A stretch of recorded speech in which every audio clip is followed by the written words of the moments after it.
A sharp sound in the forest makes the doctor stop his walk, sensing something strange in the air. Among the vegetation, a gorilla emerges from the shadows, his gaze full of alert and tension. The animal seems to recognize the human, but the moment is interrupted by a threatening noise. The connection between them could be the key to facing the approaching danger. The golden dawn painted the skies of Montana when the destiny of Emily Thompson changed forever. At 12 years old, she was already accustomed to the sounds of the sanctuary, the distant roars, the murmur of caretakers, and the constant buzz of activity that characterized the Thompson Foundation. But that day was different. The roar that woke her was weak, almost a lament.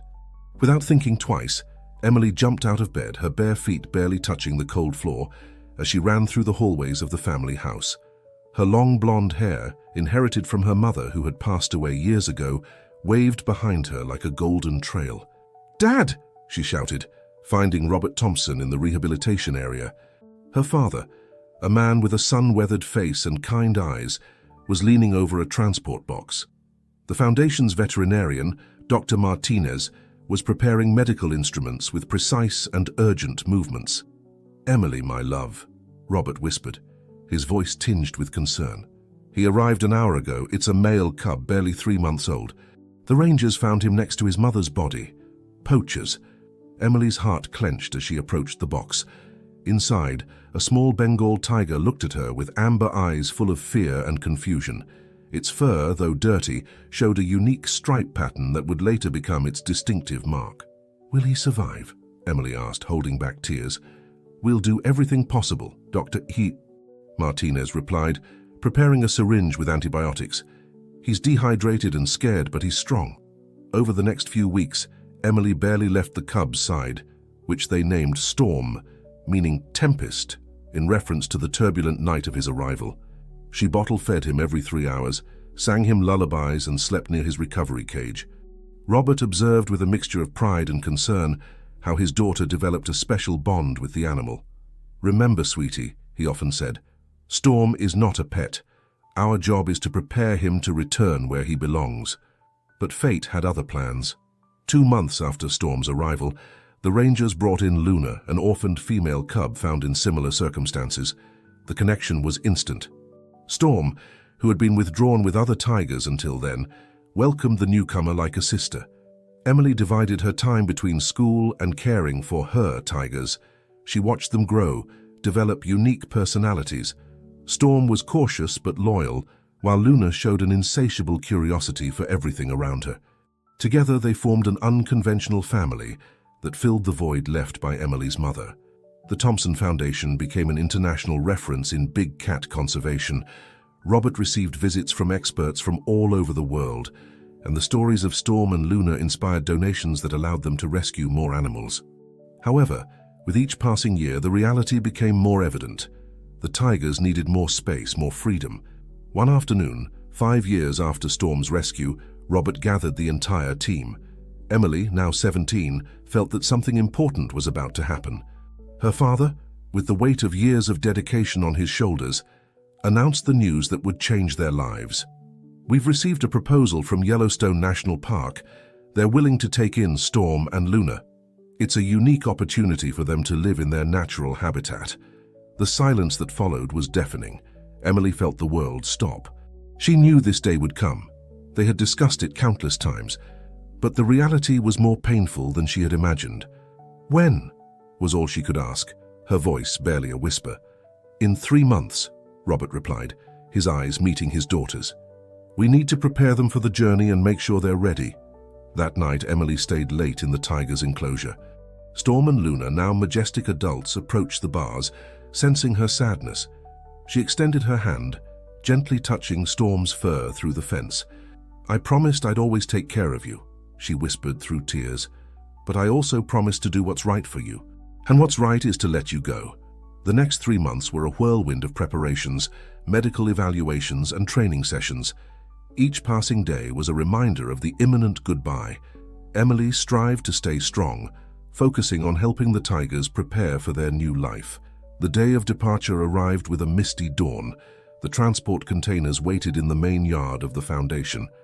Emily watched as Storm and Luna were carefully sedated for the journey. Before the boxes were closed, she approached for the last time. "I'll never forget you," she whispered, as tears flowed freely down her cheeks. "Be free, my loves. Be happy." Robert hugged his daughter as the truck drove away, taking the Tigers to their new destination. At that moment, neither of them could imagine that this wouldn't really be the end of their story, but just the beginning of a much bigger adventure that destiny had prepared for them. The sun was setting on the Montana horizon, and with it, the first chapter in the life of Emily Thompson, the girl who grew up among tigers, but whose true journey was just beginning. 20 years had passed since that misty dawn when Storm and Luna departed for Yellowstone. The Thompson Foundation had grown considerably, becoming one of the most respected conservation centers in North America. Emily, now a 37-year-old woman, had followed in her father's footsteps, specializing in conservation biology. Robert's office, once a vibrant place full of plans and projects, now remained in an unsettling silence. The years had not passed in vain for the founder of the sanctuary. At 65, the wrinkles had deepened on his face, and his once erect figure was beginning to hunch under the weight of an illness he refused to name. "The tests aren't good, honey," Robert said one morning, as he watched a group of recently rescued tigers through the window. "The doctor says I have 6 months, maybe a year." Emily, who was reviewing some reports at the adjacent desk, felt the world stop for the second time in her life. "Why didn't you tell me sooner, Dad?" "Because I know you," he smiled weakly. "You would have dropped everything to take care of me, and this place needs you strong." A heavy silence settled between them, broken only by the distant roar of the tigers. Robert turned to his daughter, his eyes shining with familiar determination. "I want to go to Yellowstone, Emily. I want to see the park one last time. Dad, your condition—" "It's precisely because of my condition that I need to make this trip," he interrupted gently. "I need to know we made the right decision with Storm and Luna. I need to see that the sacrifice was worth it." Emily looked at her father, recognizing in his eyes the same determination that had led him to found the sanctuary decades ago. She knew she couldn't dissuade him. "I'll go with you," she declared firmly. Preparations for the trip began immediately. Dr. Sarah Johnson, the Foundation's chief veterinarian and close family friend, would be in charge during their absence. While organizing the trip, Emily discovered that her father had maintained correspondence with Yellowstone Rangers for years, although he had lost contact in recent times. A week before departure, while Emily was reviewing old documents in the Foundation's archive, she found something that took her breath away: a photograph taken 15 years ago in Yellowstone. In it, 2 adult tigers were resting by a stream. Although the image was blurry, Emily immediately recognized Storm's distinctive marks on one of them. "Why did you never show me this?"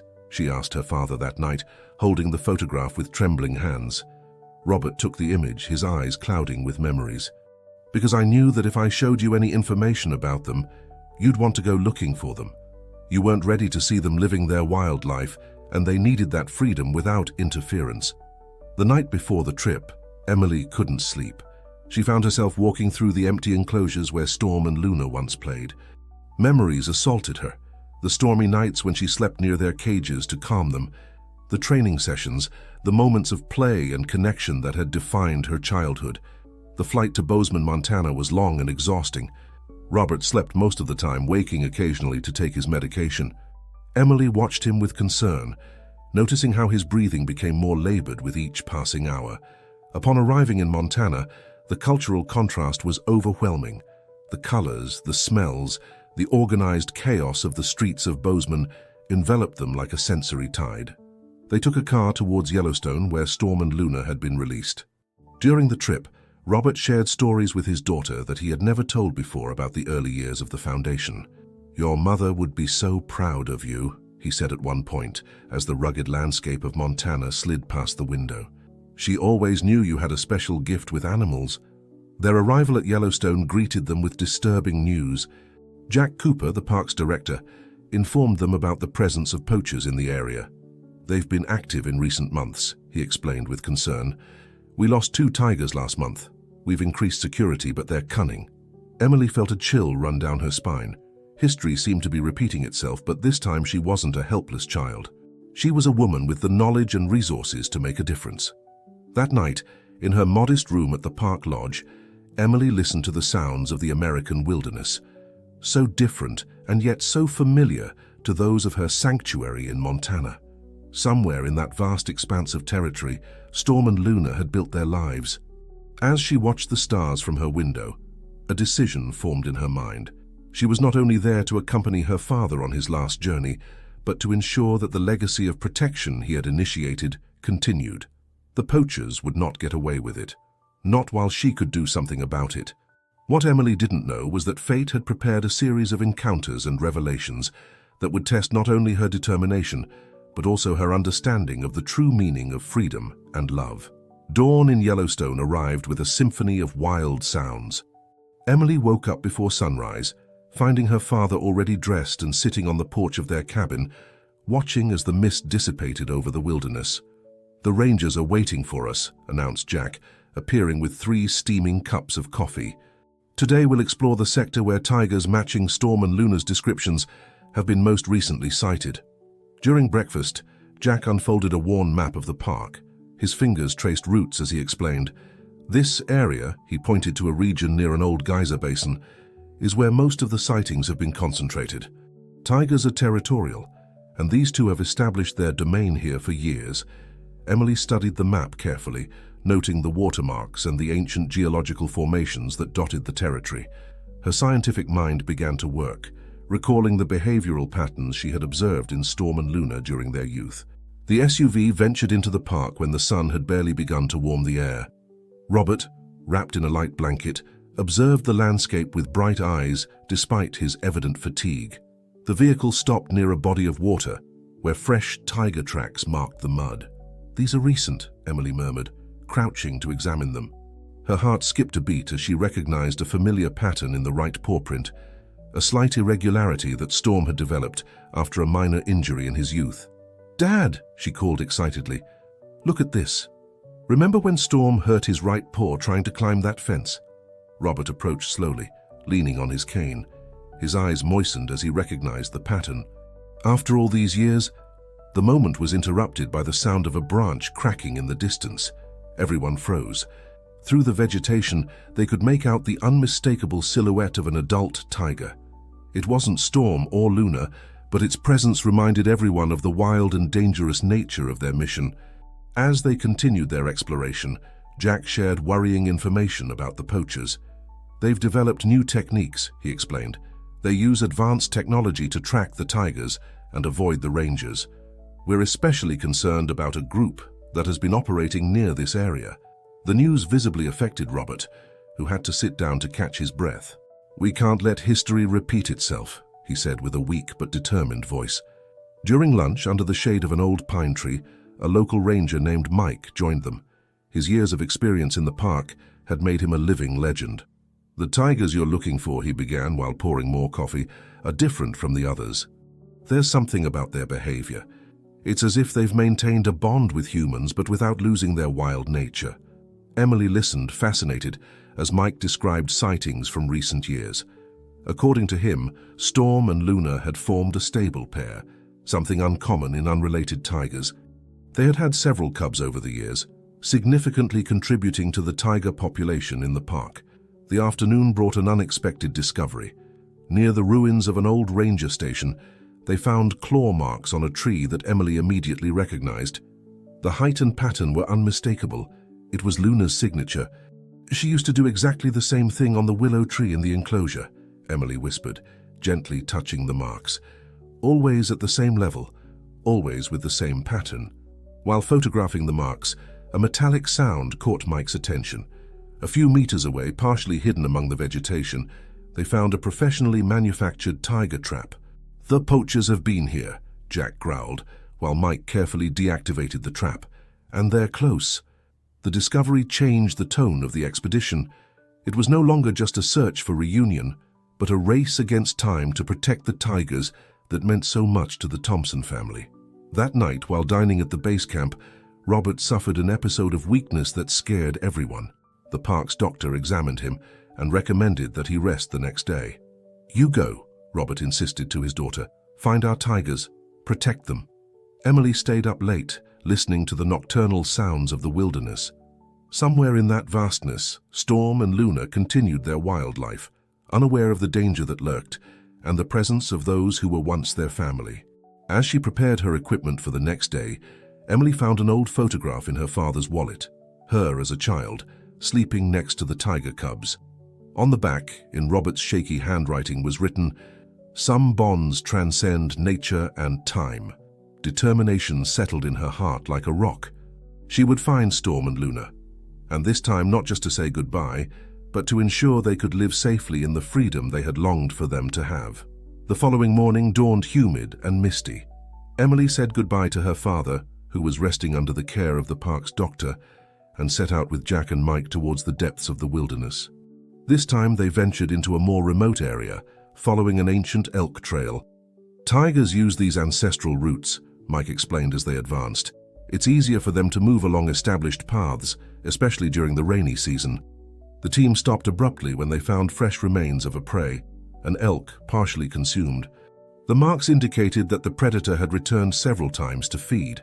"This is Storm's hunting style," Emily murmured, remembering the behavior reports she had studied for years. He was always methodical, even as a cub. He would return to his prey at precise intervals. While documenting the finding, a familiar sound shook the wilderness, a deep and distinctive roar that Emily would recognize anywhere in the world. Her eyes instantly filled with tears. "It's him," she whispered. "It's Storm." The group moved silently in the direction of the sound, maintaining a prudent distance. Through her binoculars, Emily finally saw him. Storm, majestic and powerful, resting on an elevated rock. His characteristic markings remained intact, though his fur showed some new scars, silent witnesses to his years in freedom. "Wait," Jack whispered, pointing to the side. "Look." Emerging from the vegetation appeared Luna, as elegant as Emily remembered her. She moved with the same feline grace that had characterized her since youth, but now there was an undeniable air of wild royalty about her. The moment was interrupted by the sound of a branch breaking in the distance. The tigers were immediately alert, their muscles visibly tensing. Before the group could react, both felines disappeared into the thicket. "We're not alone," Mike murmured, scrutinizing the surroundings. "Someone else is tracking these tigers." The tension became palpable. Jack contacted other rangers by radio, requesting reinforcements to patrol the area. While they waited, Emily noticed something peculiar about the tigers' behavior before their flight. They didn't flee out of fear, she reflected. That seemed more like a strategic retreat, as if they were protecting something. Mike nodded thoughtfully. "We've been observing them for weeks. We believe Luna has cubs hidden somewhere in this sector." This revelation added a new layer of urgency to their mission. If cubs were involved, the poachers would have an additional motive to lurk in the area. Tiger cubs could fetch astronomical prices on the black market. As they returned to the base camp, Emily noticed subtle signs she had overlooked earlier. Strategically placed territory marks, small, barely visible trails converging at certain points, movement patterns suggesting an established routine. At the camp they found Robert more recovered, eager to hear the details of the encounter. His eyes shone as he saw the photographs Emily had managed to capture. "They've thrived," he said with a broken voice. "They've created their own dynasty here." That night, during dinner, Jack shared worrying information. His contacts in local law enforcement had intercepted communications, suggesting that the poachers were planning a major operation in the coming days. "They're waiting for the new moon," he explained. "Total darkness gives them an advantage." Emily spent hours studying maps of the area, correlating recent sightings with terrain features. Her scientific mind worked at full speed, looking for patterns, connections, anything that could help protect the tigers. "There's something that doesn't fit," she murmured, pointing to several spots on the map. "Storm and Luna's movements. They're creating a specific perimeter. It's not random." Mike leaned over the map, his years of experience complementing Emily's observations. "They're protecting something, or someone." The revelation hit Emily like lightning. The cubs aren't where we think. They're using a distraction pattern they learned at the Foundation. It was a technique she herself had developed with them during their training, creating movement patterns that diverted attention from truly important areas. "We need to change our strategy," Emily declared with determination. "We're not just looking for 2 adult tigers. We're looking for the future of their species. As the camp sank into nocturnal silence, Emily remained awake, listening to the sounds of the wilderness. Somewhere in that vastness, Storm and Luna protected their family, using the same lessons they had learned years ago in Montana. The waning moon cast uneasy shadows over the camp, a silent reminder that time was running out. In less than a week, the total darkness of the new moon would provide the poachers with the cover they needed. Emily knew they had to act quickly, but also cautiously. One false step could not only expose the tigers to danger, but also destroy the trust they surprisingly seemed to maintain towards her after so many years. The next morning began with an emergency meeting. Emily, Jack, Mike, and a select group of rangers gathered around an improvised table, while Robert listened attentively from his chair. The movement patterns suggest that the cubs are here, Emily pointed out on the map, indicating an area that no one had considered before. An old region of ruins covered by vegetation near a natural spring. It's the perfect place. Water, natural cover, and multiple escape routes. Mike nodded respectfully. It makes sense. That area was an old Native American site centuries ago. The underground tunnels would provide an ideal hiding place. As they planned their next move, a young ranger named Lisa arrived with disturbing news. She had found remains of high-tech equipment near the perimeter of the park, night vision cameras and tracking devices. "The poachers are better equipped than we thought," Jack warned, examining the devices. "This isn't amateur work." Emily felt a chill run down her spine. "We need to act before the new moon, but without alerting the poachers that we've discovered them." The plan they developed was risky, but necessary. They would divide their forces into 3 teams. One would maintain surveillance in the areas where the tigers had been regularly seen, another would establish a security perimeter around the ruins area, and a third team, led by Emily, would discreetly investigate the ruins zone. Robert, although weak, insisted on participating. "I can coordinate communications from the base camp," he argued. "I know these tigers as well as you do, Emily." That afternoon, as the sun began its descent, Emily, Mike, and Lisa ventured into the ruins area. The vegetation was dense, and the ruins emerged from the earth like moss-covered stone ghosts. "Look at this," Lisa whispered, pointing to recent marks on the stone.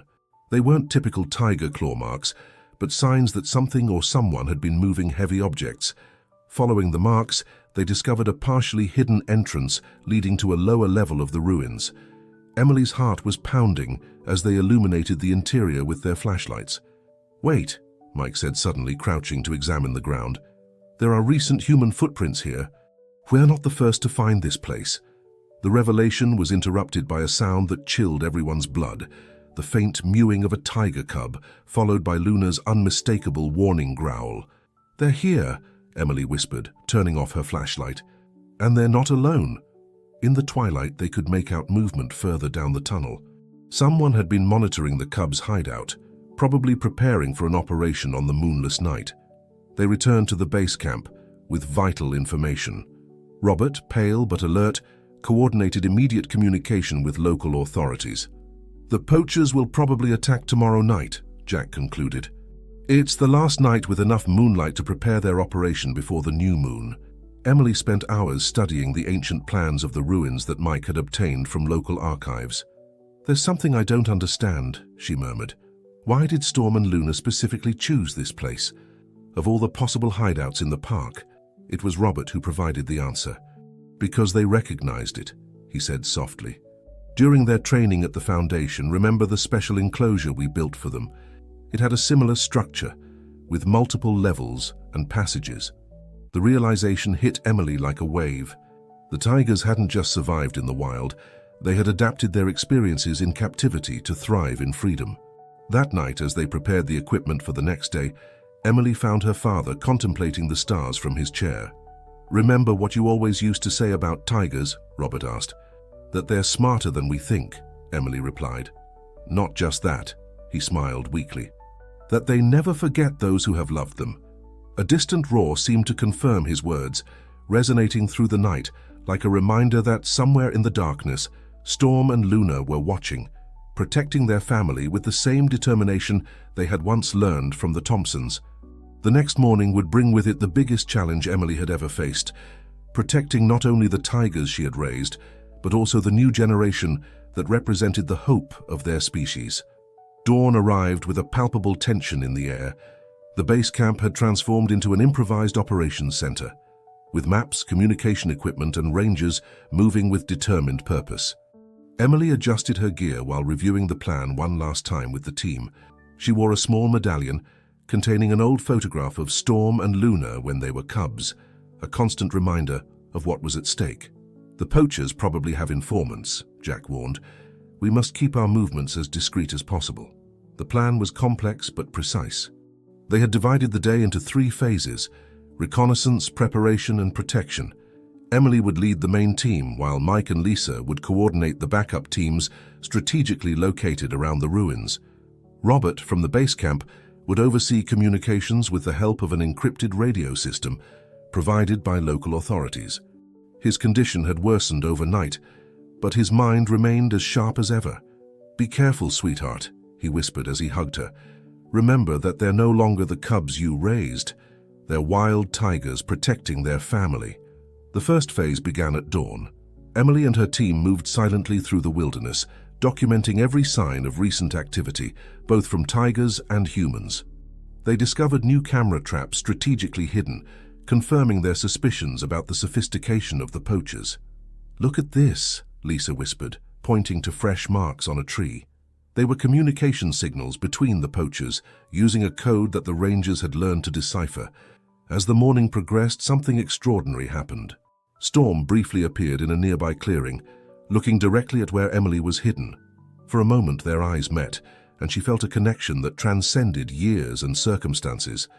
"He's patrolling," Mike murmured. "He's showing us his route." Emily understood. Storm was consciously communicating with them, using behaviors he had learned during his upbringing at the Foundation. It wasn't a coincidence. It was deliberate collaboration. At noon, they received the first alarm signal. The motion sensors they had installed detected unusual activity on the outer perimeter of the park. The poachers were beginning to move. "3 vehicles have entered through the northern sector," Robert reported over the radio. "The authorities are in position, but they won't intervene until we have concrete evidence of illegal activity." The afternoon brought new challenges. Luna was briefly seen relocating a cub to a new location within the ruins complex. It was a clear sign. The tigers were also preparing for what was to come. "It's incredible," Lisa commented as they watched. "It's as if they understand exactly what's happening." Emily smiled softly. "They were always exceptional. At the Foundation, they learned patterns and strategies faster than any other tiger we had worked with." As the sun began to set, tension reached its peak. The teams took their final positions around the ruins. Emily, along with Mike and 2 more rangers, positioned herself near the main entrance of the complex. Twilight brought with it the first sounds of movement in the wilderness. They weren't the natural sounds of wildlife, but the subtle crunch of boots and military equipment. "They're approaching," Mike whispered over the radio. "At least 6 people well equipped." Emily felt her heart pounding as she watched the shadows move in the growing darkness. Somewhere nearby, Storm and Luna were protecting their cubs, trusting that this time humans would be on their side.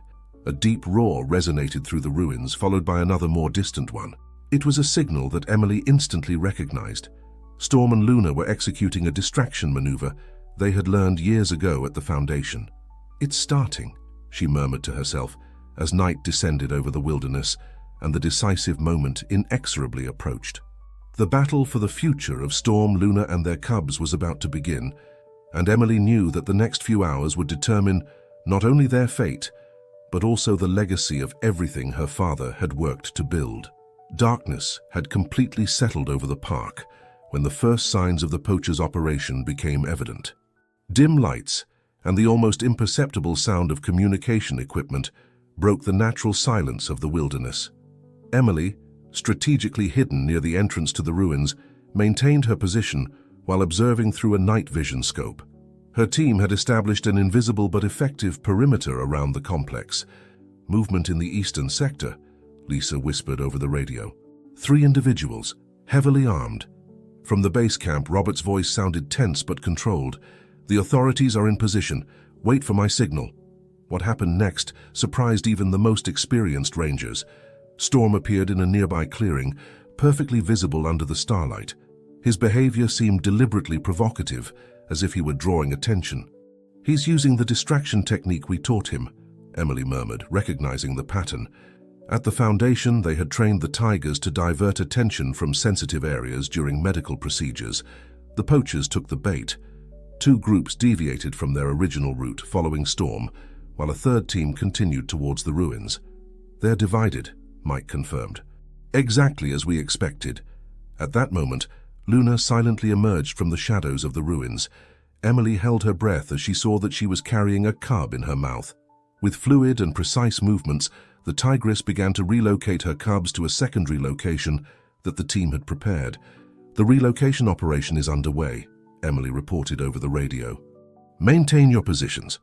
The following minutes were an elaborate dance of coordinated movements. While Storm kept the poachers busy with strategic appearances, Luna completed the relocation of her cubs. The Rangers, meanwhile, moved silently to close the trap around the intruders. Suddenly, a cry of alarm broke the night. One of the poachers had discovered they were being deceived. "Now!" Robert ordered over the radio. The lights of the official vehicles simultaneously turned on, illuminating the wilderness as if it were day. The poachers, caught in the middle of their operation, found themselves surrounded by authorities and rangers. But the real surprise came when Storm and Luna, instead of fleeing from the chaos, took strategic positions around the ruins. It was as if they understood that this time humans were there to help. "It's incredible," Lisa whispered, observing the scene. "It's like they remember all their training."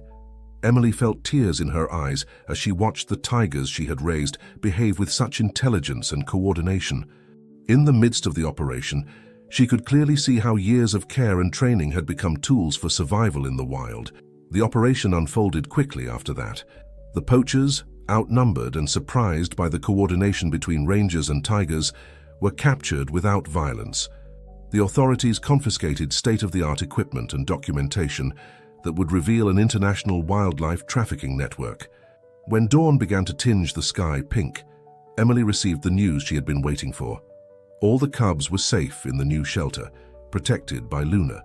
Exhausted but victorious, the team gathered at the base camp.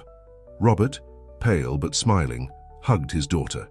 "What we saw tonight," he said with an emotional voice, "is proof that we did the right thing. We didn't just give them a second chance, we gave them the tools to thrive." As the sun rose over the park, Emily headed one last time to the ruins. There, at the entrance, she found Storm sitting majestically as if standing guard.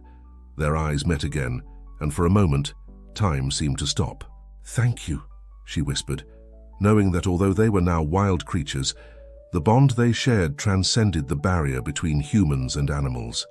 Storm held her gaze for a moment longer before disappearing into the wilderness, a silent reminder that some connections never break, they just transform.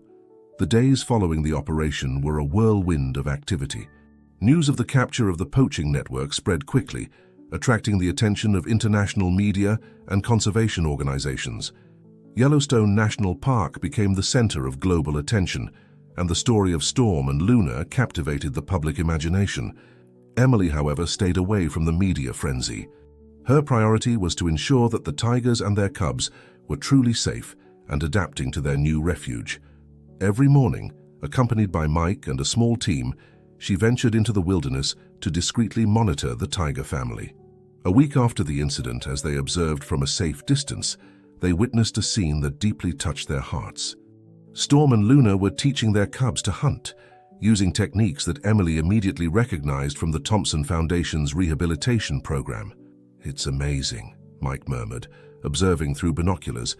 "They've adapted what they learned in captivity to survive in the wild, and now they're passing it on to the next generation." Emily felt a mixture of pride and nostalgia.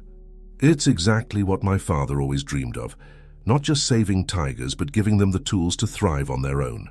Meanwhile, at the base camp, Robert worked tirelessly despite his deteriorating health. He coordinated with local authorities and international organizations to establish new protection protocols, using the lessons learned from this experience. One afternoon, while reviewing the data collected on tiger behavior, Jack approached with an interesting proposal. "We've been thinking," he began, "about how we could apply what we've learned from Storm and Luna to other conservation programs. Their ability to adapt training in captivity to wildlife is unique. Emily nodded, intrigued. What do you have in mind? An exchange program, Jack explained, bringing experts from the Thompson Foundation here and sending some of our rangers to Montana. We could create a rehabilitation and release model that combines the best of both approaches. The idea resonated with Emily. It was a way to honor her father's work and at the same time take their mission a step further. That night she shared the proposal with Robert. Her father, although visibly weakened, brightened at hearing the idea. "It's perfect," he said with a tired but genuine smile. "A bridge between two worlds, just like Storm and Luna." The following days were dedicated to developing the concept. Emily worked closely with the park team, combining her rehabilitation experience with the deep knowledge local rangers had about tiger behavior in the wild. One morning, while reviewing plans for a new rehabilitation center that would incorporate elements from both the Thompson Foundation and Yellowstone National Park, Robert suffered a sudden collapse. He was rushed to the nearest hospital. As she waited for news outside the emergency room, Emily reflected on the journey that had brought them to this moment. From the days of raising tiger cubs in Montana to the wilderness of Yellowstone, each step had been part of a greater mission. The doctor came out with a grave expression. "I'm sorry," he began, "but your father is very weak. He wants to talk to you." Emily entered the room where Robert lay connected to several monitors. Despite his condition, his eyes shone with the same determination as always. "Emily," he whispered, "promise me you'll continue this. Not just for Storm and Luna, but for all tigers, for everything we've worked for." With tears in her eyes, Emily took her father's hand. "I promise you, Dad. Your legacy will live on through every tiger we save, every lesson we share." Robert smiled weakly, closing his eyes.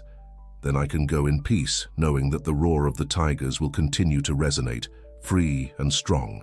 As the sun set over the park, painting the sky in shades of orange and purple, a powerful roar echoed through the wilderness. It was Storm, his voice a mixture of strength and freedom, an echo of the past and a promise for the future. Emily, standing by the hospital window, felt that this roar was more than a coincidence. It was a reminder of the unbreakable connection between humans and animals, and of the responsibility they had to protect and nurture that relationship. With tears in her eyes but determination in her heart, Emily prepared for the next chapter of her life, knowing that the work she had begun with her father was far from over. It was, in reality, just the beginning of something much bigger.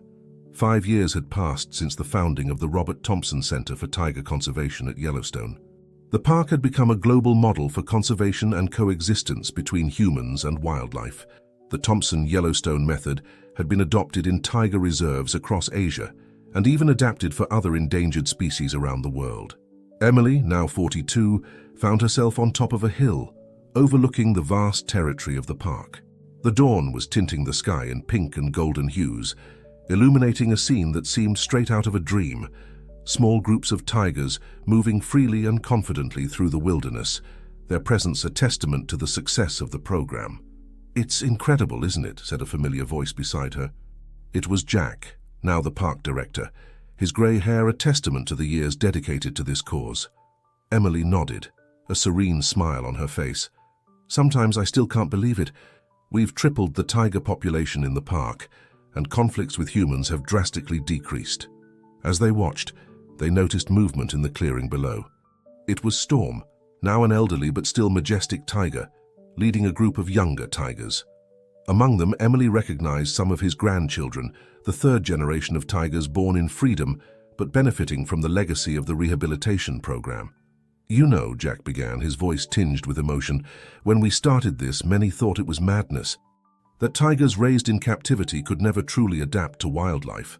But Storm and Luna, they changed everything." Emily remembered those early days, the doubts, the challenges. They didn't just adapt, she reflected. They created a new paradigm. The way they use the territory, how they teach their cubs. It's a perfect blend of wild instinct and the skills they learned with us. As they walked down the hill towards the center, Emily thought about the long road traveled. The Robert Thompson Center was now a world-renowned institution, attracting researchers and conservationists from all continents. The exchange programs they had initiated had expanded, creating a global network of knowledge and resources for the protection of endangered species. Upon arriving at the center, They were greeted by a group of international students, eager to learn about the program. Among them, Emily noticed a young woman whose enthusiasm reminded her of herself decades ago. "My name is Sophia," the young woman introduced herself. "I grew up hearing stories about the Thompson Foundation and the tigers you raised. It was what inspired me to study conservation biology." Emily felt a wave of emotion. It was a tangible reminder of how a life's work could inspire future generations. That afternoon, while guiding the group on an observation expedition, something extraordinary occurred. In a clearing near the old ruins, they saw Luna, now an elderly but still elegant tigress, surrounded by her descendants. What they witnessed next left everyone breathless. Luna seemed to be teaching the younger tigers hunting and camouflage techniques, using methods that Emily immediately recognized from the original rehabilitation program. It was living proof of how knowledge had been passed down through generations, adapting and evolving in the process. "It's like seeing the past and future at the same time," Sophia whispered, amazed. Emily nodded, feeling a deep connection to the moment. "This is what my father always dreamed of," she said softly. "Not just saving tigers, but giving them the tools to secure their own future." That night, in a special ceremony, the Robert Thompson Center celebrated its 5th anniversary. Conservationists, rangers, researchers, and government representatives from around the world gathered to commemorate the achievements and look to the future. Emily, standing at the podium, looked at the audience and then towards the wilderness that stretched beyond. "Years ago," she began, "I came here looking to close a chapter in my life. Instead, I found the beginning of something much bigger. What we have achieved here, what Storm, Luna, and their descendants have taught us, is that true conservation is not just about protecting animals from humans. It's about finding ways to coexist, to learn from each other." She paused, listening to the distant roar of a tiger, as if nature itself was affirming her words. "The legacy we continue is not just my father's or mine or any of ours. It's the legacy of every tiger that has passed through our hands, every ranger who has dedicated their life to protecting them, every community that has learned to live in harmony with them. It's a legacy shared between species, across generations." As she concluded her speech, Emily felt a deep sense of fulfillment. The circle that had begun decades ago in Montana, with a small orphaned cub named Storm, had completed and expanded beyond her wildest dreams. That night, standing on the terrace of her cabin, Emily looked up at the stars, the same ones that had guided generations of tigers and humans before her. In the distance, Storm's roar resonated once more, strong and clear, a sound that now symbolized not just survival, but the triumph of wildlife. And Emily knew, with unshakable certainty, that as long as that roar continued to echo through the wilderness of Yellowstone and beyond, her father's spirit, the legacy of their work and the future of the tigers would be secure. The roar faded, but its echo remained, a promise of a future where humans and tigers would continue to write their story together, free and strong, for generations to come. 5 years had passed since the founding of the Robert Thompson Center for Tiger Conservation. Yellowstone National Park had become a global model for conservation and coexistence between humans and wildlife. The Thompson-Yellowstone method had been adopted in tiger reserves across Asia and even adapted for other endangered species around the world. Emily, now 42, found herself on top of a hill overlooking the vast territory of the park. The dawn was tinting the sky in pink and golden hues, illuminating a scene that seemed straight out of a dream. Small groups of tigers moving freely and confidently through the wilderness, their presence a testament to the success of the program. "It's incredible, isn't it?" said a familiar voice beside her. It was Jack, now the park director, his grey hair a testament to the years dedicated to this cause. Emily nodded, a serene smile on her face. "Sometimes I still can't believe it. We've tripled the tiger population in the park, and conflicts with humans have drastically decreased." As they watched, they noticed movement in the clearing below. It was Storm, now an elderly but still majestic tiger, leading a group of younger tigers. Among them, Emily recognized some of his grandchildren, the 3rd generation of tigers born in freedom but benefiting from the legacy of the rehabilitation program. "You know," Jack began, his voice tinged with emotion, "when we started this, many thought it was madness, that tigers raised in captivity could never truly adapt to wildlife. But Storm and Luna, they changed everything. Emily remembered those early days, the doubts, the challenges. They didn't just adapt, she reflected. They created a new paradigm. The way they use the territory, how they teach their cubs. It's a perfect blend of wild instinct and the skills they learned with us. As they walked down the hill towards the center, Emily thought about the long road traveled. The Robert Thompson Center was now a world-renowned institution, attracting researchers and conservationists from all continents. The exchange programs they had initiated had expanded, creating a global network of knowledge and resources for the protection of endangered species. Upon arriving at the center, they were greeted by a group of international students, eager to learn about the program. Among them, Emily noticed a young woman whose enthusiasm reminded her of herself decades ago. "My name is Sophia," the young woman introduced herself. "I grew up hearing stories about the Thompson Foundation and the tigers you raised. It was what inspired me to study conservation biology." Emily felt a wave of emotion.